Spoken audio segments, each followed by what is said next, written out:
And we're back. Today is session 1 of season 2. We are delving into Greg Gillespie's Barrowmaze. It is a haunted mega dungeon filled with undead and maniac cultists. Today we are bringing Pandaloom, the illusionist. Brand new character, just rolled him up using 4d6, dropped the lowest, and I got some pretty decent stats. 3 hit points though, that's not too bad, given that he even had a +1. And we have Elric Holliver. Elric was in season 1, but he got a disease. It put him down for 2 weeks, and then we never got back to playing him. And so we're going to go ahead, and since we've incorporated race and class together, we've made him an elf because Elric. He rolled pretty well on his hit points as well, plus with the +1, so he actually has 6 hit points, not too shabby. We have Buckleberry, a halfling thief. I am very happy with his stats, actually. It was almost like this might be the blessed character here. He has great stats, and he has 5 hit points. Like, I really hope this guy does well. Notice that his thief skills are not based on the D100. These are from Carcass Crawler, the alternate rules that are available for Old School Essentials. It allows you to use a D6, and you put points every level as you level up into increasing your skills based off a D6. And so he's very good at opening locks, and he can hear noises well, and he can pick pockets too. So yeah, we put in some points for this guy so he could be successful. And last, we have, we have Hughie the cleric. He is a dwarf, of course, Hughie the dwarf. Very good hit points. Look at that. +2 for his constitution. And yeah, so I mean, yeah, we got quite a bit going on for him. He has a +2 to some of these saves, and he has a +4 to others because he's a dwarf. Excellent work. And then Parman, we've seen many times. He was a retainer for us in season 1 for several episodes, and we decided that, you know what, he's earned main character status. He is a magic user. He will be preparing.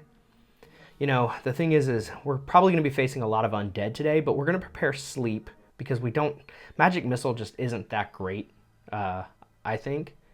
So we're going to prepare sleep, and we'll have Pandaloom, the illusionist. He will prepare light because we don't have chromatic orb just yet. We need gems to activate this, and so we'll need to delve to get some gems to make this a very good spell. So let's get started. The adventurers start in the town of Helix. Rumors of creatures crawling out of the ground from the barrows that are ancient and old. Creatures that have long been dead. Attacking caravan. Attacking merchants. Raiding the village. Someone needs to put a stop to this undead scourge. Something needs to put these things back to rest. And so our adventurers travel on the morning of, what day is it? The 13th, November 13th. And the trip from Helix into the swamps, the Barrow Swamps, does take 2 hours. And here we have a map of all of the barrows in Barrowmaze. Now, our heroes, as they move from one space to the next, these are swamp hexes, and so it actually takes 15 minutes to move from hex to hex. We are going to be clearing up and down this map until we uncover an entrance into Barrowmaze. We will delve into Barrowmaze a bit and then come back out, we'll rest and repeat the process. Now, at 8 a.m. we arrive at the first entrance into the Barrow Mounds, and it takes us 15, 20, 45 minutes. So at 8:45 we arrive at this covered mound. Now this is an ancient barrow, and the dirt and soil has built up over the top of it. And so we want to dig it out. And there are rules set up for that in Barrowmaze. And I've taken my personal notebook here and I've added a lot of the rules into one spot just so I can make this a lot easier on myself instead of doing a lot of flipping. So it does take 3d4 plus 4 hours, but you can reduce that by 1 hour for every 2 PCs that are digging. So what we're going to have is 4 PCs digging. So whatever number we roll, we're going to be able to reduce it by 2 hours. But we do have to roll random encounters during that time. So let's see, we need 3d4, and then we'll just add 4 to that total. All right, let's see. All right, we have 3, 4, oh man, 8 plus 4. We have 12 hours, but we can reduce it by 2 down to 10 hours. That is an insane amount of digging. And so there will be 2 checks, one in the morning of the 13th and one at night as the sun begins to set.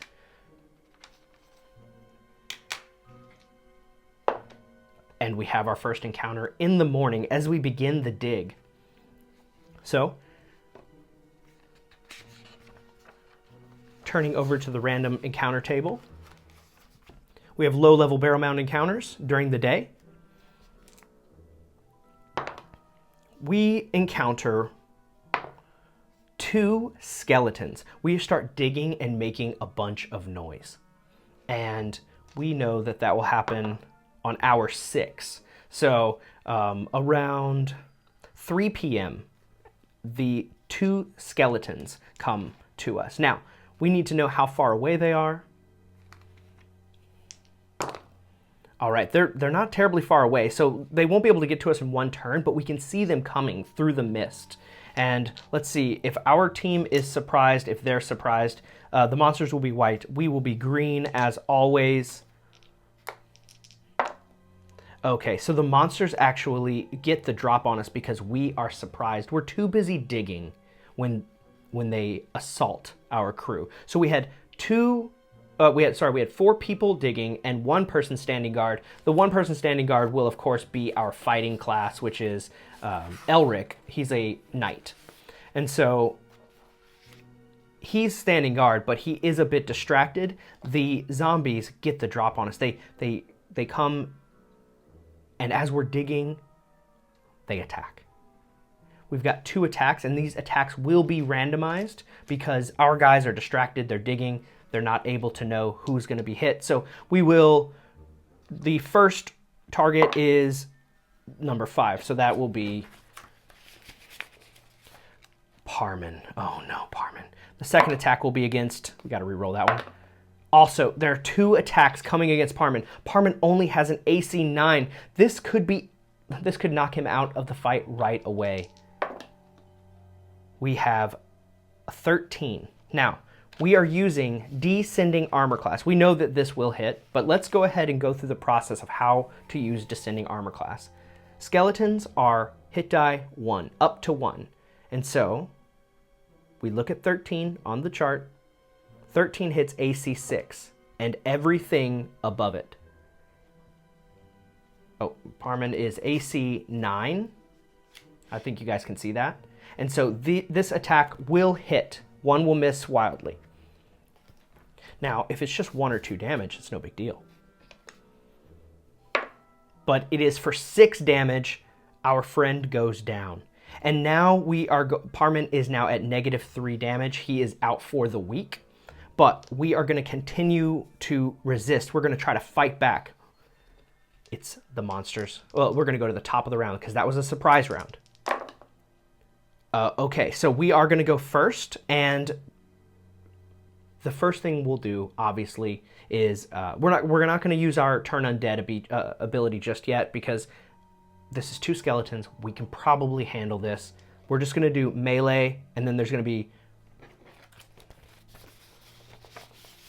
you know what? All melee across the board. Okay, so sadly, Parman unconscious, unable to contribute.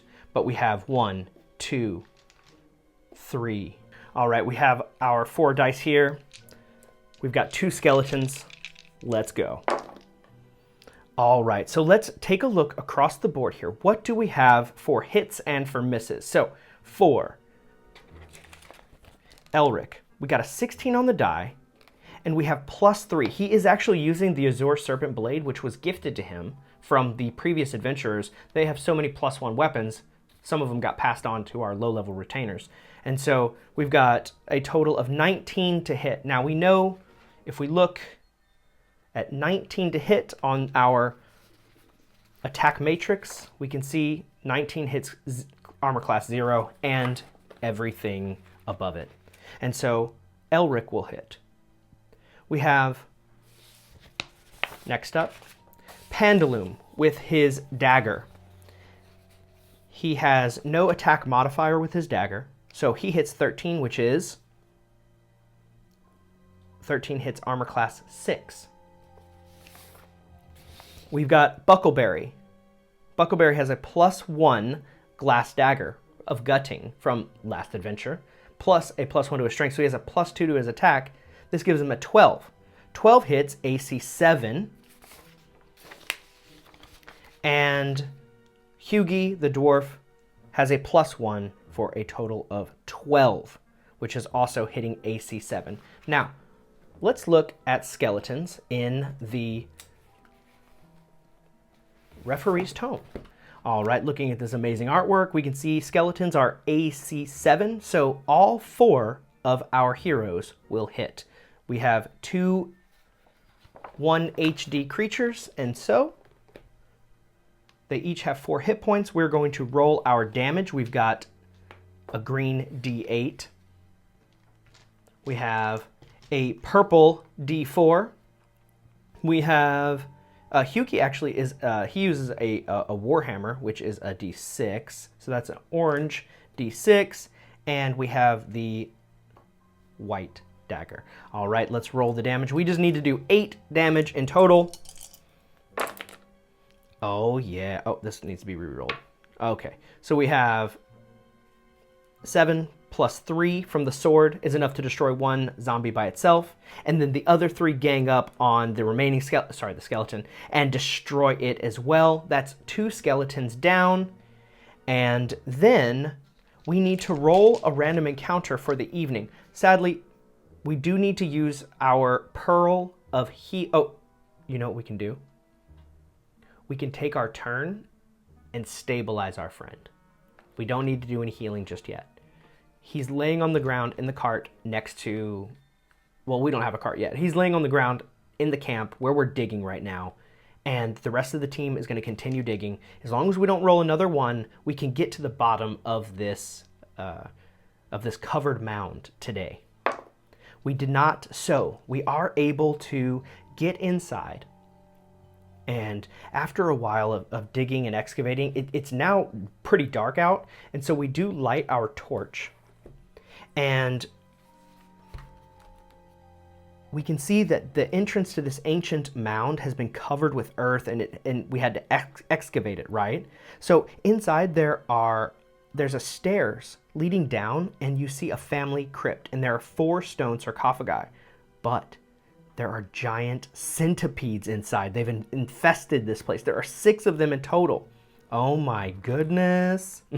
Okay, well, we're out of the frying pan and into the fire. Let's see if we get surprised by these centipedes as we're digging in. Okay, so neither team is surprised, and so we're going to go to combat. I think, oh my goodness, what are we going to do? Well, our front line, sadly, Parman's going to be out of commission for a while. We'll set him aside. Our front line is going to be Elric and Hughie. These 2 guys will be up front, and then Pandaloom and Buckleberry will be in the back, and I think they're going to be doing ranged attacks for this, because yikes, that's a little scary. So let's have our ranged guys up front, because they will go first in combat once we determine who will go first. Now, these centipedes can be pretty scary. They don't do a lot of damage, but they can paralyze you. And if they do, and if they paralyze the team, they're going to drag somebody off and eat them, maybe 2. The heroes are up first. We are going to launch a volley of 1 short bow, 1 is a dagger. Let's go ahead and launch those right now. Hopefully we can drop one of these things right away. Okay, so the dagger is going to fly off. It's going to miss. The short bow is going to have a +3, so that's a 14 to hit. 14 will hit AC 5. Now, to know if that hits these Centipedes, we need to... They are AC 9. We do hit. Okay, so we roll our D6 arrow. We do 4 damage. Okay, so let's write down really quickly the HP for these guys. We have 4, 4, 3, 3. Oh, the rest of them are 3s. Okay, so these are the HPs. So 1, 2, 3, 4, 5, 6. Yep, that's 6. And let's see, who does it hit? It hits number 4. 1, 2, 3, 4. All right, we have hit number 4. He is out of it. That's nice. Okay, that's going to save us a little bit. 1 less attack, maybe getting consumed. Our ranged attack goes out. Now our melee are going to come up. Oh, you know what? I need to remember to charge with Elric because he can do that. All right, and now we've got Hughie, the orange dwarf, and Elric, the green elven knight. Let's get some attacks. Melee goes out. That was an 8. All right, so melee, Hughie gets a 16, which is definitely going to hit AC 3 and above. And Elric got an 8 plus 3 for a total of 11, which hits AC 8 and above. And these guys are AC 9, so both of my team hits. We've got a D8 plus 3. Oh, that's too bad. And then, well, actually, it's enough. Okay, so they both have enough. So let's see. There's 5 remaining targets. Number 2 is down. There's 4 remaining targets, and number 2 is down. Okay. There are 3 of these disgusting centipedes, these carcass devourers. They're not carcass crawlers. These centipedes, and they just saw half of their family destroyed. So we're going to see if they are going to break. They just might break. That is enough to stay in the fight. Okay, so they are going to take their turn, and we've got 3 attacks coming at it. All right, we have a natural 1, and then a 19 and a 20. So these 2 are definitely going to hit everyone. And so we need to know who are our targets. We have 4 remaining targets. Elric is number 1. So, yep, Elric is the first target. Elric is the second target. Okay, so both of those hit. They both do a D3 of damage. No, wait. Let's make sure that's right. Actually, I don't think they do damage. They just do their poison. So how about this? Let's check here on Giant Centipede. They have a poison attack. They become the person becomes horribly sick for 10 days. No physical activity. So there's no damage. It's just you become poisoned if you fail. So you got to save versus poison, or the person just drops down and can't do anything for 10 days. So let's save versus poison here. Elric, we need to save twice. Saved once. Oh, and a natural 1. All right, so the second bite drops him. He falls to the ground. He starts retching uncontrollably. And then it's going to go to the top of the round. Our team will go first. We've got another volley of melee of ranged attacks. The dagger is going to hit for 2 points of damage. That is not enough to kill any of them, and it is on number 3. Okay, so he still has 1 hit point left. Okay, and then we've got our melee attack coming in.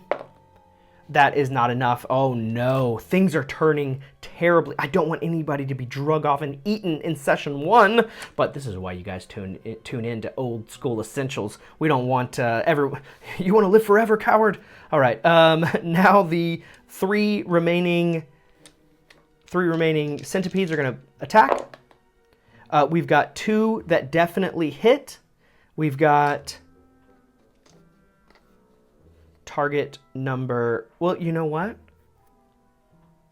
Yeah, there's 3 targets left. Okay, let's see. Elric is out. So Hughie is hit, and also Buckleberry. Let's see. Can Hughie and Buckleberry survive? We need an 11 from Hughie, but he does have a +4 to this. He saves. Buckleberry. He should have a +2 to this. 8. He has a +2. It might be actually a +4. Oh, man. It is a +4. So he has... It's +1 from his wisdom for magic saves. That's not right, but this is going to be +4 for everything else. Okay. That is a 10. It's not enough, so Buckleberry is down. We have 2 people up against 3 of them. Oh, no. We can't leave anybody behind. We're still going first. Maybe we can put these things out. I mean, there's still a chance. If there's only 1 of them remaining, we can do this.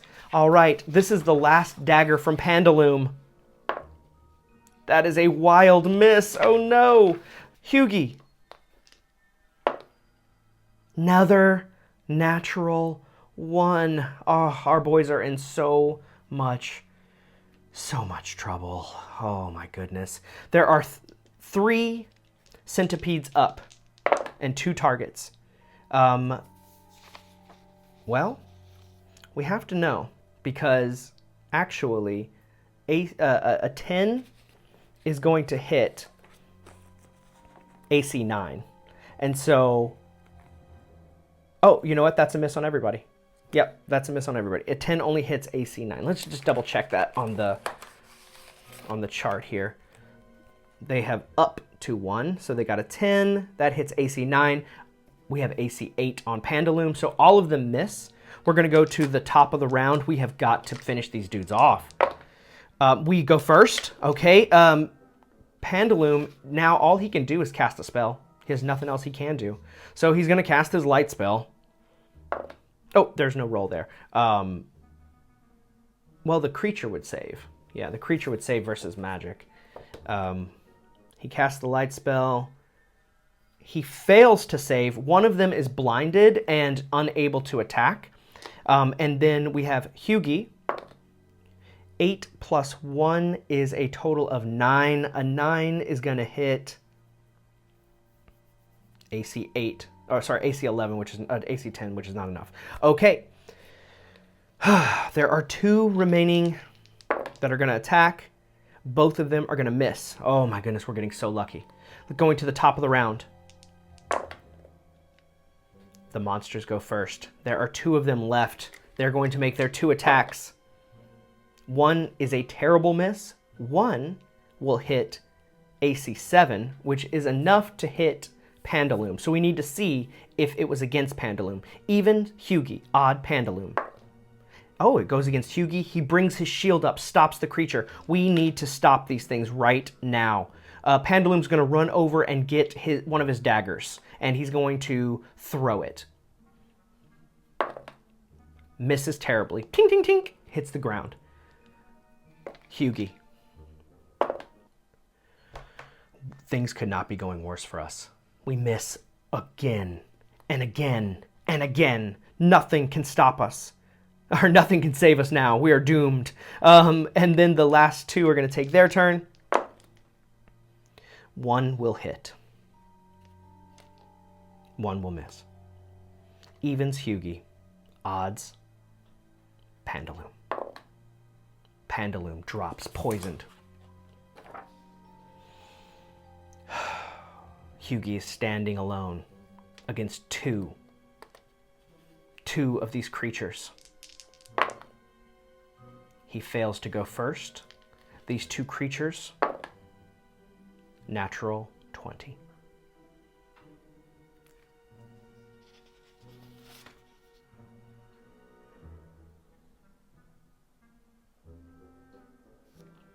Wait, Pandaloom may not have failed. Let's check and see if Pandaloom failed his check.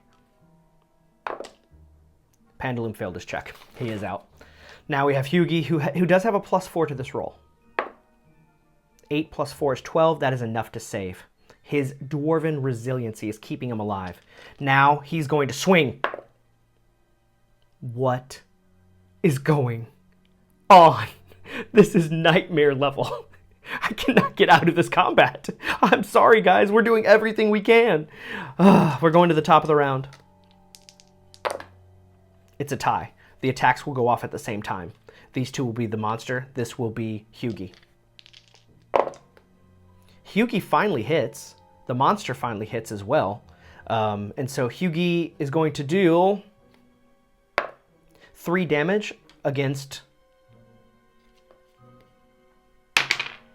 number 3. That's enough to bring that one down.